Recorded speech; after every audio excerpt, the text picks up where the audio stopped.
Welcome to Married to History, where we try to be informative, entertaining, and family friendly. Aloha! I'm Christopher. I have a fancy piece of paper on my wall that says that I know more about history than most people do. I'm Shirley. I'm a homeschool mom that relies on good curriculum, Christopher, and Les Miserables to teach our kids history. This is awesome. Before we get into our episode, let's take a minute to talk about something from a past episode. It's important to keep in mind that Shirley does not warn me about our topics beforehand. Yep, it's fun for me to see what he knows right off the top of his head, and that means sometimes we miss things. If you would like to hear a more comprehensive and well-prepared episode on any topic, just let us know. What did I forget about this time? No, it's not you. I found some cool things that I wanted to share. So, first of all, about Roman toilets. So, as I was doing the Dark Ages episode, you mentioned Roman plumbing. And so I found out some really cool information. And it was all shared on our Instagram, so people can go there to find the article that I referenced. And basically, like, you were talking about plumbing, and I equate plumbing to toilets. That's it. I was talking about running water specifically. I know, but I got very caught up on the toilets. Okay. So you were not wrong when you said that wealthy Romans could have running water in their homes. Of course I wasn't wrong. So, yes, they could have running water, but that did not mean that they had flushable toilets. Okay, never claimed they did. No, I know you didn't, but in my head. Anyways, so if you want to know what I learned about Roman toilets, go to our Instagram. There's cool information there. Google it. It's awesome. You want to share something about Roman toilets right now, don't you? No, it's on Instagram. I've done my share. Oh, but okay. I have some other things to share. So after our last episode, which was the wartime animals episode, we did a whole... Wartime animals? It was the tiger generals. And then we went off the rails and we were talking about like pigs being used in wartime. Okay. Yeah. All right. Yes, I remember that. It was our most chaotic episode so far. So I looked up a couple of the animals that we had like mentioned and speculated about. Mm-hmm. Okay, so we mentioned war pigs. And I learned from Wikipedia. Don't roll your eyes at me. Wikipedia is useful. I have never said that Wikipedia is not useful. I know it's not a comprehensive, 100%. For those of you listening, yes, don't quote Wikipedia on your history papers, but it doesn't hurt to look at the sources people cited on their Wikipedia pages. Look to those sources for information. Right. So I didn't do that, but I am going to quote it on a podcast. So there's a Wikipedia page called War Pigs, and it says that pigs... Is that a movie? I don't know. Pigs were mostly used as countermeasures against elephants, which I think that we had said that. Like, their squeals would, scare the war elephants. Okay? Believable, yeah. Yes, so that was true. Pliny the Elder wrote, quote, "Elephants are scared by the smallest squeal of a hog." Okay.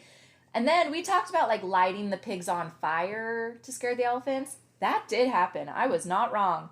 So, a Macedonian ruler in 266 BC absolutely did light pigs on fire, and it absolutely did work to scare his enemies' war elephants, which then bolted and killed many of his enemies' troops. I believe it. So it happened. Okay. If I didn't make it clear last time, people, that is not a sound you want to hear. No thanks. And it's very mean. Okay, the other one we mentioned were bees used in wartime? I think we joked about, catapult a beehive. That probably happened. Makes sense, yeah. I did not look into this really deeply, but I just Googled, bees used in wartime, and there's a ton of fascinating articles about bees and other insects used in wartime. Cool. So that is interesting if people want to learn more. And then the last one I wanted to share was the pig piano that I had mentioned. Oh, yes, I remember that. It happened. It was true. Did I deny it at the time? No, but it was just so ridiculous. So it was in the 15th century France. That's right, I made a joke about how would you tune that thing? Yeah, exactly. So I don't know that. But it was in the 15th century France. King Louis XI challenged an abbot to make one for him because he wanted to be entertained. And the abbot did it. I mean, I don't know if you had much choice. I don't know how ruthless King Louis XI was. But... The best of my memory, 11 didn't do anything that noteworthy. Okay, well, I don't know then. But yeah, it happened. It was, some people called it later a Piganino. 13 through 18 get all the juicy stories. Yes. Okay, anyway, so those are the tidbits I had from past episodes. Now, before we get into our regular topic, you had something to share. I did. You did. We got a listener question today. Oh, that's okay. I didn't. Yeah, we were going to do that today. Okay, so yes. Well, we can add it right now. All right. So the question is, I'll ask it. Oh, okay. so a coworker asked you, who said a picture is worth 1,000 words? So what's the answer? All right. So the answer is not Confucius. So, plenty of people... I didn't think it was Confucius. I had no clue. I assumed like an artist. I don't know. So, I am aware that people thought it was this ancient Chinese proverb or whatnot, and I knew that wasn't true, but for some reason... I didn't know who said it. But for some reason, the way he asked the question got my brain thinking, specifically the word picture being involved. Now, that doesn't mean anything by itself, but when it hit into my head... I thought to myself, wait, if the word is picture, that would suggest that this can't be any older than photography. Good point. Now, again, there's lots of different ways this might have been translated or whatnot, but nevertheless, it was enough to get me thinking, so I decided to do a little bit of digging, and I found out that, all right, so here's the case. Yes, first off, I was right. It's not an ancient Chinese proverb. Apparently, a lot of people say that Confucius said it. No, he never said it. The closest thing I found was there was an ancient Chinese proverb that said something to the effect of, it is not better to read 1,000 words than to see something with your own eyes. Okay. Something to that effect. But the phrase that we know and love, a picture is worth 1,000 words, is not Chinese, it's American. Woo! Go America! And it is not that old. It is about a century old, give or take, today, this year. Wow. So there were several different arguments, so I can't tell you who said it. There were at least 3 different people that were given credit. One was given more likely credit than the others, but I don't remember his name off the top of my head. I want to say it was Baynard, something like that. But anyway, there were at least 3 different people that were contending for the claim. And as to when it was said, there was a range from the beginning of the 1910s to the beginning of the 1920s, so a 10-year gap or so there. But it is agreed that, yes, it was first said by one of these 3 Americans in this time period, and that specifically it was in a discussion involving advertising. Oh. The guy who said it was saying that when trying to decide what the future of advertising, what their next ads were going to look like, is that graphics are better. Graphics are worth 1,000 words. No way. That makes a lot of sense. Yeah. So, that's the answer. It's an American saying that is only 100 years old or so. It is not an ancient Chinese proverb. Wow. Do you think if Confucius were alive today, he would claim it as his own anyways? I would hope that Confucius was a humble enough guy to admit that somebody else was able to say something smart other than himself. Okay. I mean, I think I would claim it. If people said I said it, I'd be like, yeah, I'm smart. I did that. I don't think Confucius would be proud of you. Probably not. No. Probably not. All right, let's get into our main topic for today then. We're still not there? No, we're not there yet. All right. Honey, I have a history question for you. I love history questions. Give it to me. Did you know that Ottomans are called that because they were introduced to Europe from the Ottoman Empire in the late 19th century? Did you know that?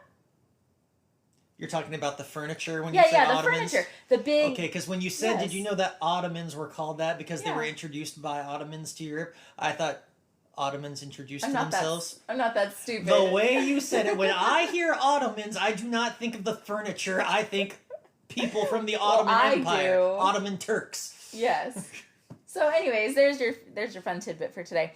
Well, since my the fun invention... tidbit? I knew that already. Okay. Oh, sorry, you're talking to the audience. Yes. I knew about the furniture. But did you know it was named because of that was introduced by the Ottoman Empire? Yes, it's a kind of unique name. It didn't exactly evolve throughout all sections of the world. Well, Since the invention of large padded footrests are the only noteworthy thing to know about the Ottoman Empire, I guess that's all we have for you today. Thank you for listening. If you'd like to... No! What? Give me strength. You object. I object. The Ottoman Empire did a lot. Now, don't get me wrong. There are plenty of people out there that are going to say the Ottoman Empire was an evil, awful, vile thing. Maybe even give Hitler a run for his money kind of organization. Whoa, really? But the Ottomans did. I know nothing about... Hitler wasn't the only person that ticked off a lot of people in history. Well, yeah. But the Ottoman Empire did an awful lot of stuff that is of noteworthy and praise in history. Well, maybe not praise necessarily, but of noteworthy, yes. Anything more noteworthy than inventing large padded footrests? They probably didn't invent the large padded footrests. No, that was the point. They did. They did invent them? Yes. All right, fine. And then it was introduced to Europe, and so they were called Ottomans. That was one of those things where I find it hard to believe that somebody invented the large padded footrest instead of, it was a thing that people used, and maybe the Ottomans used it more often than anybody else. No. All right, so, okay, well, there, yay, congratulations. You've taught me something I didn't know. I did not know that the Ottoman Turks invented the furniture piece known as the Ottoman. Mm-hmm, they did. All right, so the Ottoman Empire, if I remember correctly, gets its beginning thanks to the Crusades. Of course, again. After the ending of the Crusades, there's a huge instability in the Holy Land area of the world because of all the fighting that have gone on. And a tribe of people known as the Turks, the Ottoman Turks. I don't remember where they came from. I don't think they were originally part of Mesopotamia. I want to say they came from somewhere else, but I'm hard-pressed to think of where specifically they were from.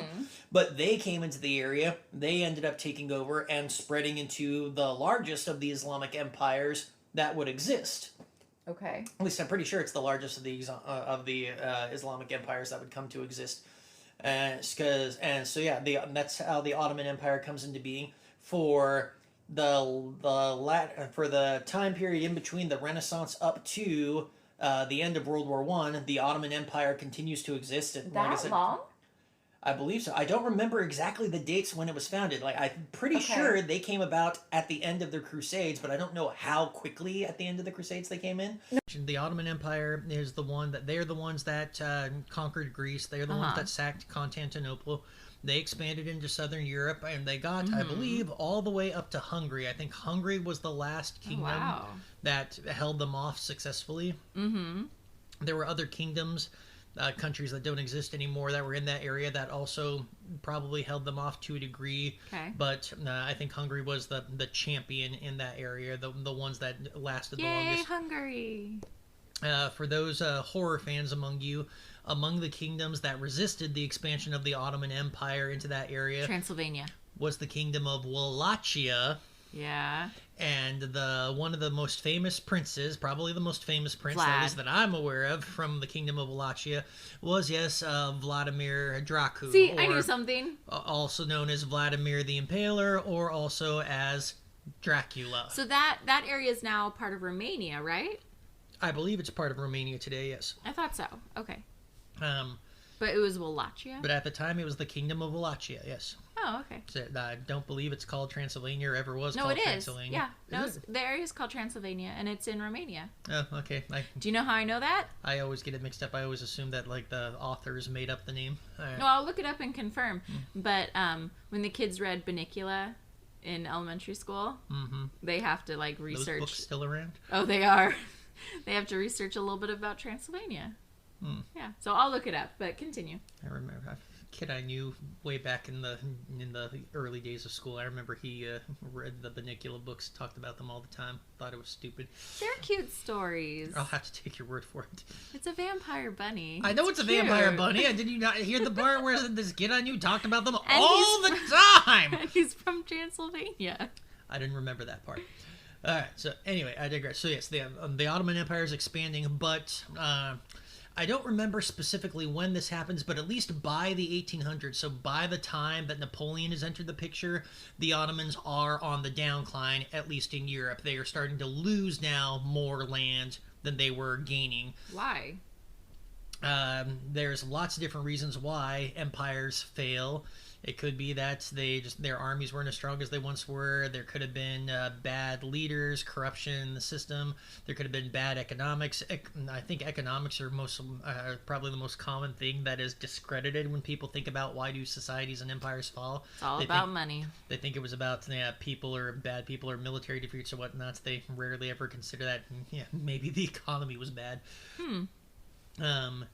But yeah, so they're in a continual state of decline. So they were a force to be reckoned with. Like people, at least in Southeastern Europe, were afraid of the Ottoman Empire up until sometime around the 1800s, maybe a little bit before then, they stopped fearing them.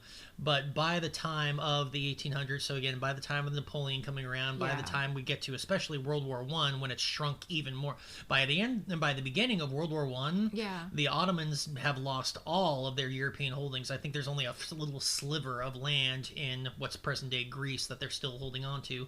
I'm so surprised that it was even lasted that long, because in my head, like, the Ottoman Empire is like this ancient civilization. Yeah. Wow. They were, one could argue that they were among the more ancient of civilizations that continue to exist into the modern era. And I think I've used World War One as a reference too. And so yes, and when World War One does come about, their ancientness is a really big, hefty problem for them. I mean, a lot of their army is still riding around on horses using swords and black powder guns versus the European allies the European soldiers that are fighting with modern day bolt action rifles or even machine guns and tanks and airplanes and whatnot. No wonder they were on the downcline. Despite that, though, the Ottomans do win a couple of battles, so it's not a cakewalk. Like the Europeans don't just march right over them. No, they win a couple of battles. Okay, but it's not enough to turn the tide of the war. But for the most part, and this is where we're going to get into some of the more nefarious stuff. So while we can learn about empires and their accomplishments and admire them for this, that, or the other thing, yes, like every other civilization, they had their bad parts, and especially during World War One. So nobody wanted them on their side during World War One. Wait, were they the nerdy kid who got picked last in dodgeball? No, it's better to say they were the immigrant kid who got picked last for dodgeball. No, that's no fun. You took my fun and you made it sad for real. Sorry. So nobody really wanted to be there.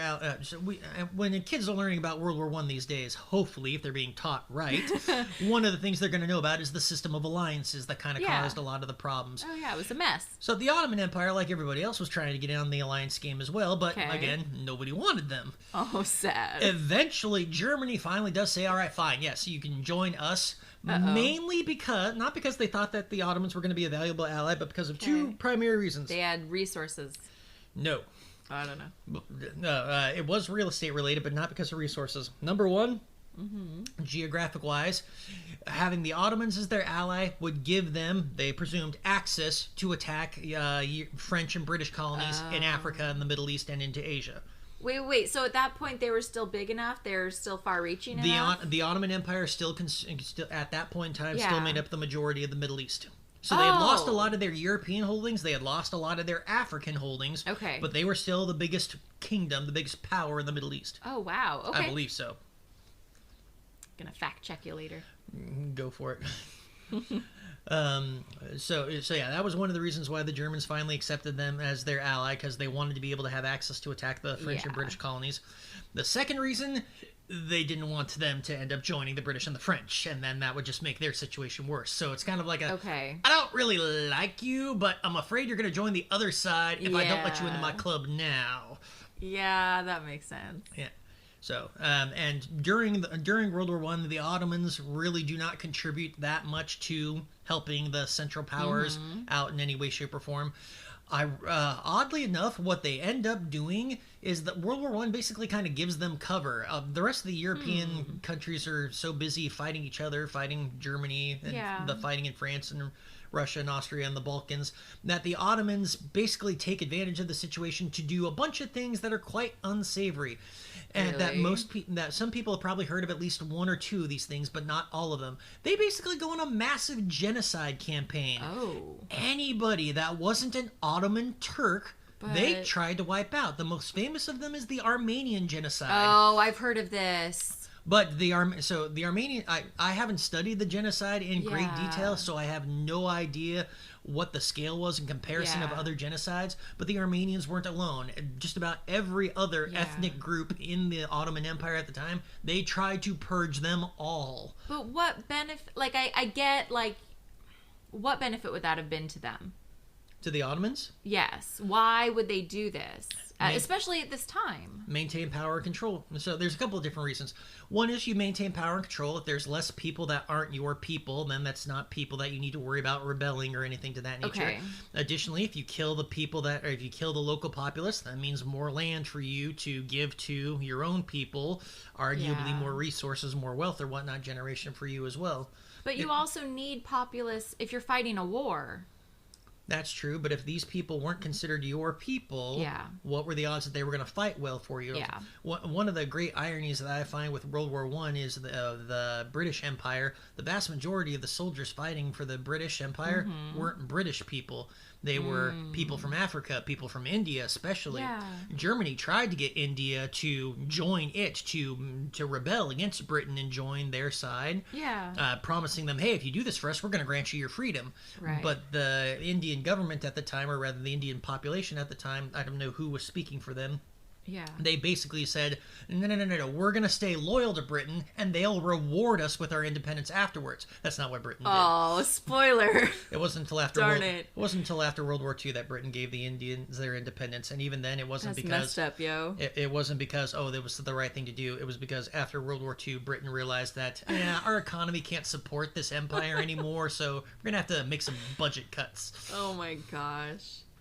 And That's one of super them was messed let's let the Indians be their own people. Although, like, was anyone surprised? Like, that was a big gamble. Like, the Indians should have known, maybe, that the Britain wasn't going to give them their freedom at the end of this. But do you tell me something? How is that not a reasonable conclusion for them to make? Both are reasonable conclusions for them to make. The idea that, our masters are not going to just up and give up being our masters, but at the same time, our masters might reward us for doing something good. Yeah. Take slavery, for example. This happened plenty of times in slavery. Some slaves were lucky enough where they'd get the master where, hey, you've proven your worth to me, and even though it makes more sense for me to keep you around because you've proven your worth, I'm going to reward you with freedom. Yeah. And I'm not talking American slavery. I'm talking in the eons of history of slavery. Masters have done this in every culture and whatnot. And then, of course, there's also the type of master who's going to say, you've proven your worth to me. I'm going to keep you around. Here's a candy bar. Now get back to work. Yeah. And I guess at that point, it kind of becomes like a devil you know versus a devil you don't know situation. So can you really blame the British or the Indians for going with the devil they knew rather than the devil they didn't? No, you can't blame them in that situation. They were in a tough spot, I guess. Yeah, so anyway, we get that kind of distracted us. Yes, Sorry. The Ottomans during World War I, they go on this massive campaigns of genocides. Yeah. And the European countries are loath to do anything about it because they're all busy fighting each other at the time. Just a little bit busy. Yeah. Okay. At the end of as I mentioned, the Ottoman Empire has been dying for a couple hundred years by that point. After World War I is over, the Ottoman Empire is Did Germany absorb them at that point? Or no, what? Germany didn't absorb I don't know. So the Ottoman Empire, and along with Germany and Austria, they lose the First World War. Right. Oh, I did know that. Okay. If I remember correctly, in the peace talks afterwards, the Ottoman Empire was allowed to continue to exist if they wanted to. I don't remember what the conditions were. They were going to have to give up Armenia and a lot of these other places where they were committing the genocides. Okay. But they would have been allowed to continue if they wanted to. I don't remember exactly how it came out because it also might have been that I've just never actually read or studied anything about that particular aftermath of World War I. But the end result after World War I is that, yes, a lot of the places that were victims of the genocide of the Ottoman Empire are given their independence. A lot of other places that were former parts of the Ottoman Empire are just absorbed by Britain and or France. And then the largest bulk of the Ottoman Empire, which is the country that we know today, Turkey. Yeah. It's not a peaceful process. If I remember correctly, there's a year or so, give or take, of questioning of anarchy or whatnot in the area before eventually what we know or what we would recognize as Turkey comes into existence and becomes an official country. Oh, okay. And in the meantime, other countries that had been for hundreds of years before part of the Ottoman Empire in southeastern Europe. They had all been gaining their independence even before World War One came to be. If I remember correctly, I think Greece gets its independence around about the 1860s, 1880s. Romania gets its independence as the Ottomans are leaving. Bulgaria gets its independence. Not Bosnia, because Bosnia didn't exist. Serbia gets its independence because, again, the Ottoman Empire is leaving. So all of those countries, their borders are all going to shift, not so much to do with the Ottoman Empire. I think Greece is the only one that gets more land. Bulgaria might have gotten more land too, with the dissolution of the Ottoman Empire. So yes, so the Ottoman Empire are a significant note in history for more than just their furniture. Well, but okay, so all you did was tell me about how they died. That still hasn't convinced me that their furniture wasn't the most important thing about them. You told me about how they died and the genocide they committed. I don't know that I can convince you that their furniture wasn't their most valuable contribution. My point was merely trying to make that that it was not the only contribution they made. Okay. The Ottoman Empire was a valuable trade partner. They had goods and services that people wanted. They created, to a significant degree, peace and stability in the area. They created and enforced trade routes that would happen in the area. They made sure that there was less pirates going around. Granted, there were pirates going around at the time, and because they were Islamic pirates, the Ottomans didn't always bother with them too much. But they helped out piracy in their particular part of the Mediterranean. Because if the pirates are on my side, they're not bad. Yeah. Okay.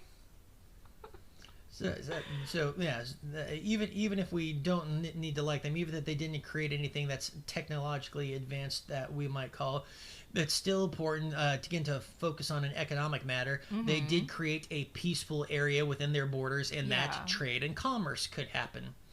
One of my favorite things that everybody remembers about Genghis Khan was, the Mongol Empire. They went around conquering everybody. Yeah. He's got a reputation for being a bad dude. But one of the side effects of his conquest and of his creating such a massive empire was infrastructure. Trade routes and roads, communication pathways were created during that period that that might not have been established had there not been one government, one power in charge of all these lands. See, and that's something that I find interesting about history is that we can study, if you look at like the details of something like Genghis Khan, or like you can name the bad things, quote unquote, that the Ottoman Empire did as they expanded their borders. And we can look at those details and say that was bad because they hurt people. They killed people. They looted and broke things. Yes. But if you zoom out, then you start saying, oh, but unifying this land was good. And then here's all the good things that came about. More likely, I'd say it's better to say that these are good things that came about from it. So history is always going to be... It's like a silver lining issue. History is always going to have that problem of the ends justifying the means. Yeah. Because as much as we want to look back and say, oh, those were horrible means, we can't deny the fact that we are living in the ends. And all of those means, even some of the bad means, contributed to the good ends that we enjoy today. Right. Oh, and actually, I'm going to dispute something that you claimed earlier. What did I say? So remind me, what was your claim about the Ottomans? That they invented large They're padded great. You said there was their greatest contribution, right? The only noteworthy thing about them.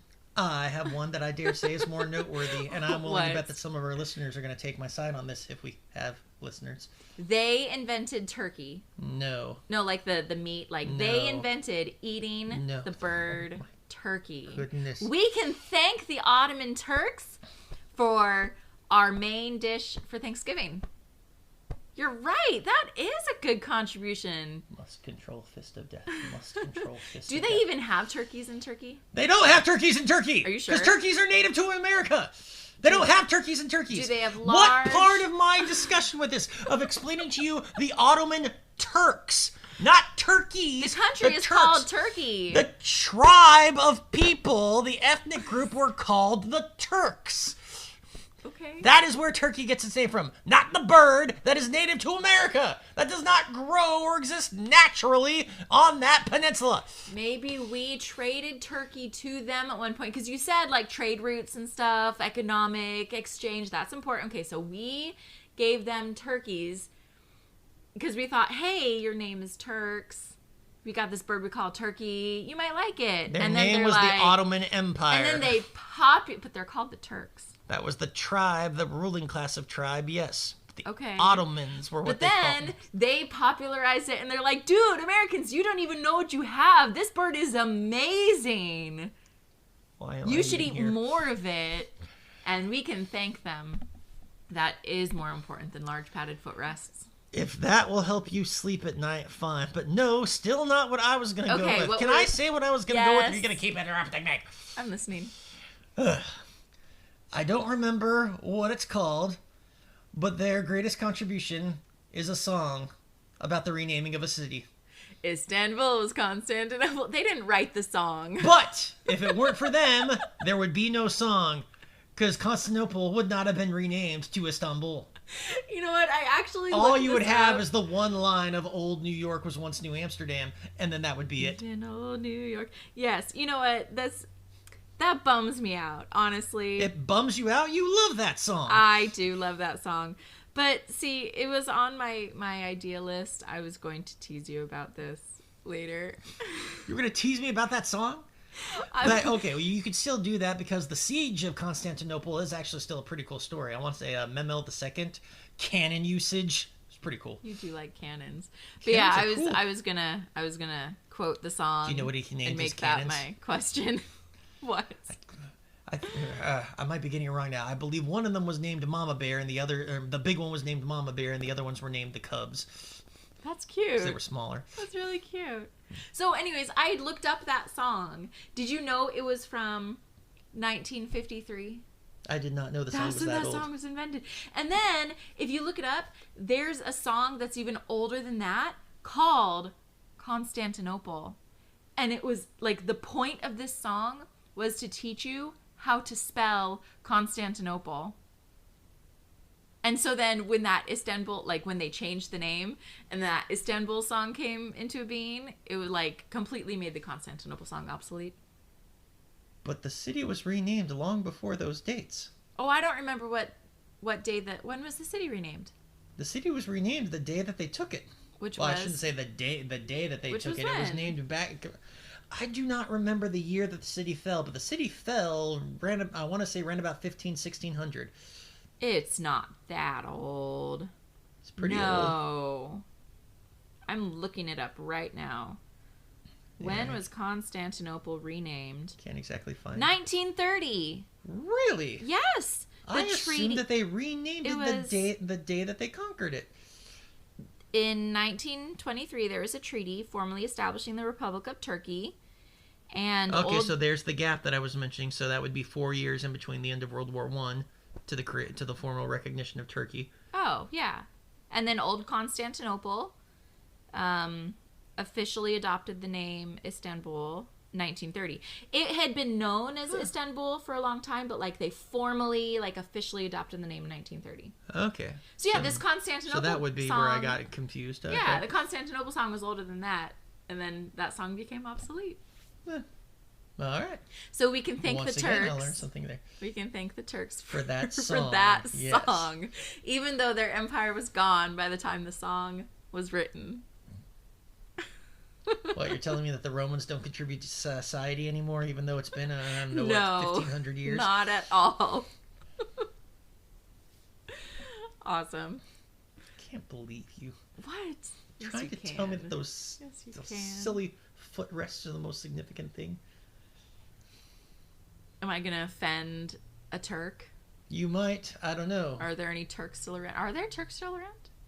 I mean, like, Turkey is still around, so yes, there are Turks But still around. sorry, that was a really stupid question. That was a very, I was thinking very silly question. No, I was thinking original Ottoman Empire Turk. I'm sure there are still some tribe- descendants who are from the Ottoman line or the Turk line of that are course still there out was. there in the That world. was a really, really stupid question. Sometimes I say things just to make you mad without thinking like what it And actually what I'm see actually how, okay, saying. well, we can't see what the listeners are saying, but I'm sure right now this is one of those moments where they are on my side and saying that, oh, you are evil. See? Do you see what I deal with? Evil. Bad, wicked, horrible. Extreme. Little extreme. This is a show where we talk about Hitler, and you want to talk to me about extremism? We haven't. No, we did talk about Hitler. Yeah, we talked about Hitler once, didn't we? We did. In the Mustard Gas episode. Didn't. I thought I mentioned him once. You probably once after that, too. Okay. Okay, do you have any other little last tidbits? Only to mention Are you that... done yelling at me about yelling turkey? At you. Only to, once again, end on this note that I was right, she was wrong. I don't dispute that. Okay. Wish I could get that in writing. And the whole point of this podcast is that I'm wrong and you're right. That would be an even better fancy piece of paper to have on my wall. One that says she admits she's wrong. Yeah, that's not going to happen. I'm going to sleep soundly with that tonight. Yep. Well, thank you all for listening. If you liked what you heard, then please subscribe, tell your friends, and leave us a 5-star review. If you'd like to hear a future episode with more information about today's topic, like the Siege of Constantinople, contact us on Gmail, Facebook, Instagram, or TikTok at Married to History Pod. Also, please contact us if you have a silly question idea or if there's something from history that you would love to learn about. Just be sure to specify in your message if it's silly or serious, because I don't want to use my high-pitched voice and scream at you like you're a fool if you were actually asking a serious question. Yes. All right. Talk to you next time. Bye. Bye-bye.